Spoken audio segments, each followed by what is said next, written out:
Hello everyone, welcome back to my channel. I have an announcement to make. I'm joining a cult. I've watched this movie and I decided I'm going to join a cult today. Like right now.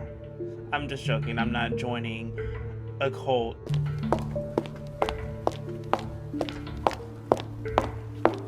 Today's movie recap is Midsommar. I know a lot of people have heard about this movie and have seen this movie, and they already know what rabbit hole we're going to dive into. Stick around as we're going to dive into a recap of the movie Midsommar. Nice try, sweetie. I'll send you a copy. Welcome back, Roger. Good to see another brother around here. Yes, of course it is. Did you see that movie, Night of the Living Dead? But I don't think I want either of those things.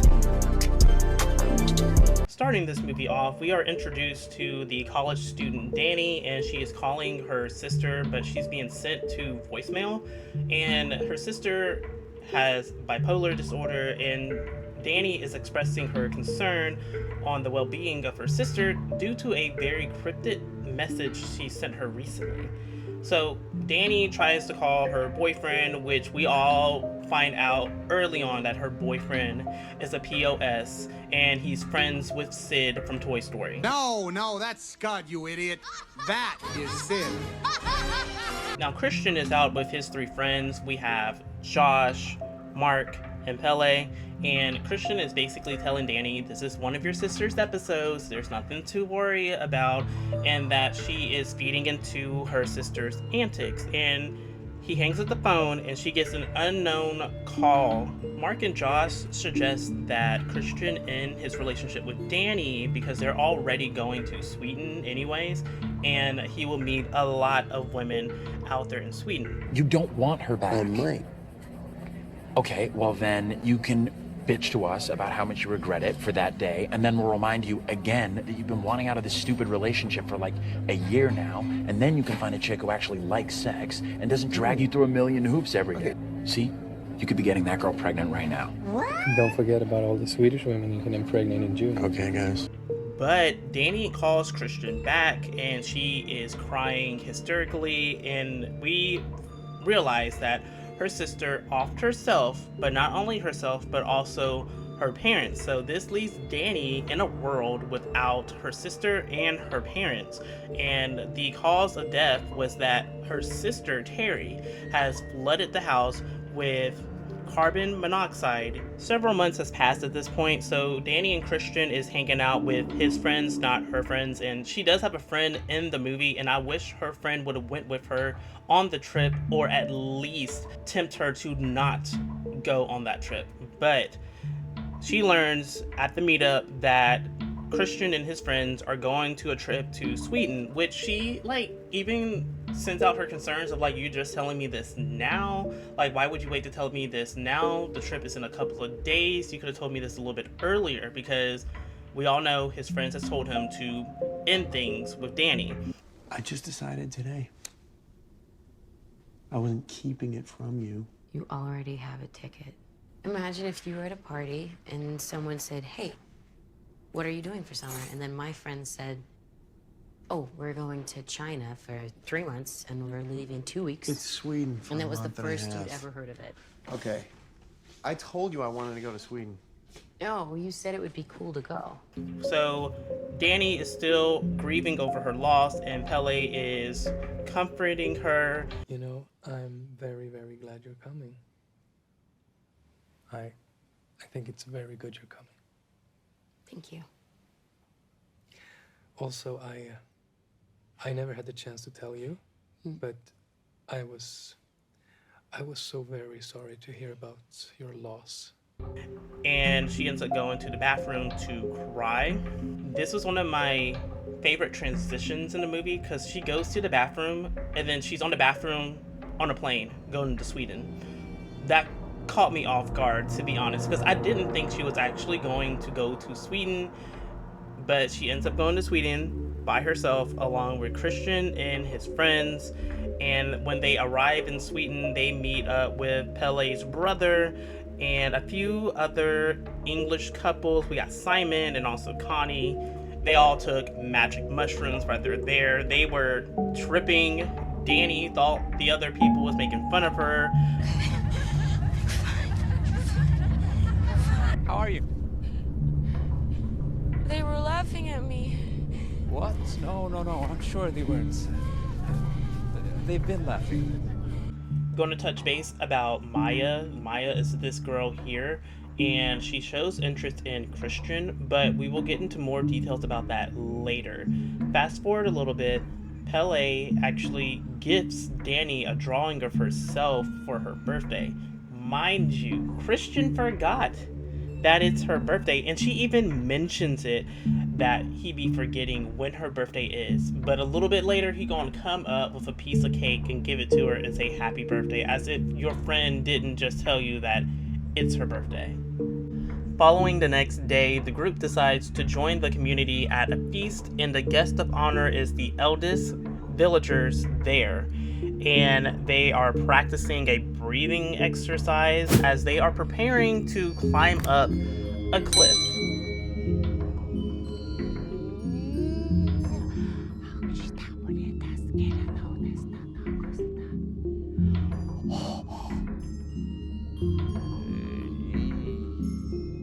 The elders end up cutting their hands as they're walking to the edge, and when this scene happened the first time that I saw it, I felt like they was taking all day to jump off that cliff because I knew it was coming and I just wanted it to be over with, and I felt like Vidal. Then what are you waiting for?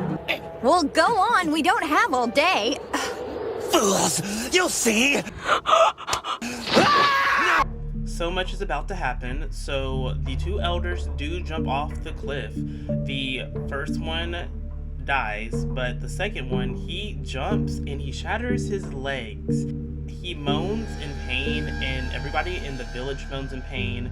Christian and Danny is just absorbing the experience. All the other outsiders are freaking out about what's happening.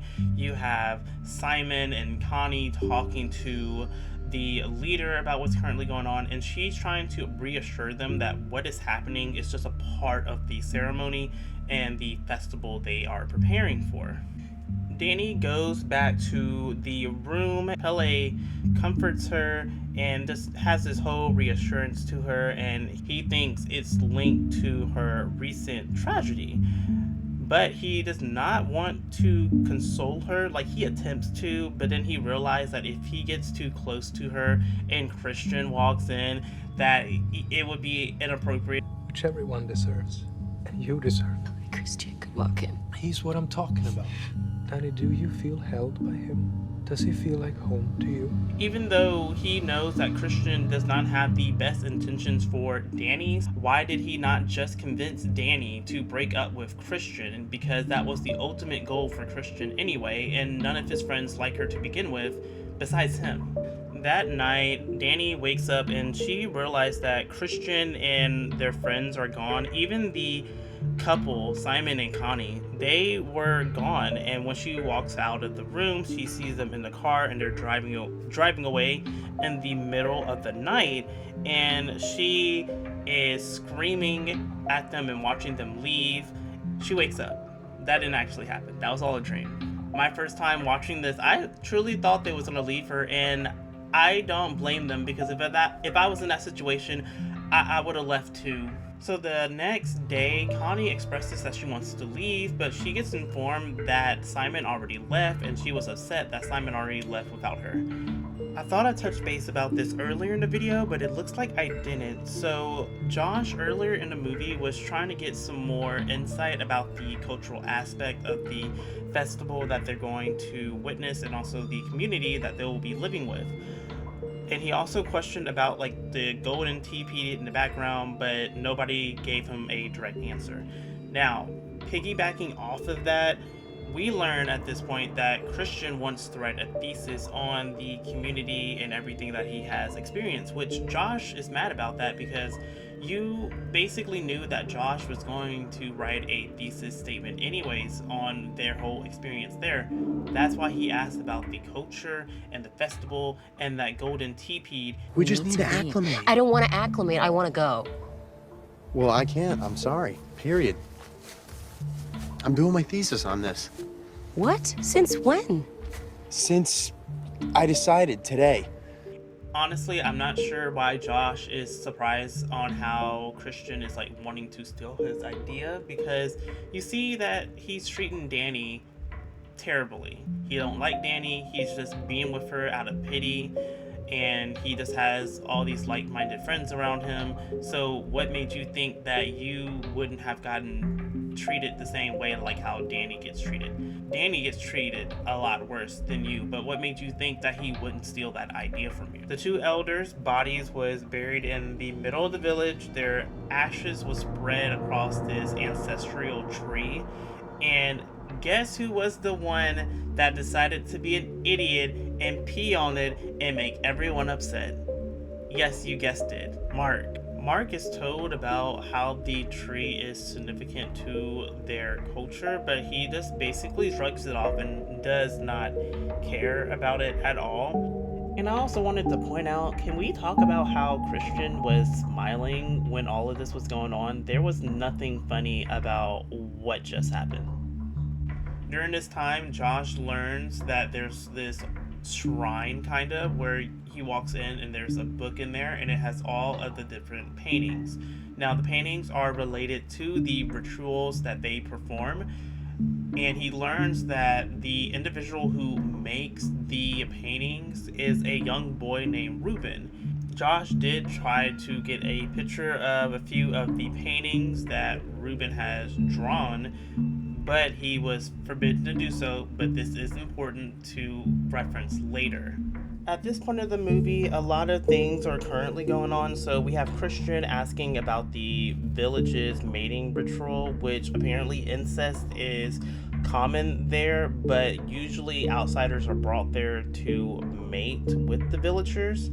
A feast happened. We all know that Mark peed on the ancestral tree, and he's being eyeballed by this one villager there because he disrespected them by peeing on that tree. Mark gets taken away by a female villager, and we also learned during that time that Connie was taken to a station by another villager. So we got three people who's basically MIA. We got Mark that's currently in MIA now. We have Simon that's MIA, and then we also have Connie that is currently MIA, leaving only Josh, Christian, and Danny. Dialing it back a little bit, so before Connie's disappearance, there is a deleted scene where all of them decide to join the community again at night, and the community is currently about to drown a child. During this deleted scene, you can already tell that they have made the group decision that Danny was going to be the next May Queen, because when Danny said to stop, all of the villagers decided to stop the ritual. Like, they decided to stop what was currently going on. What's happening? No, wait, stop! Nej! Sluta! Låt honom vara! Han har visat sitt mod! Sluta!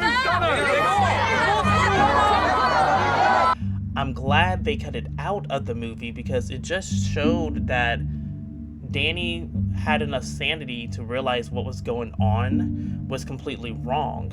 Because if they left it in the movie, that scene alone wouldn't have made sense later on the reason why she joined the cult.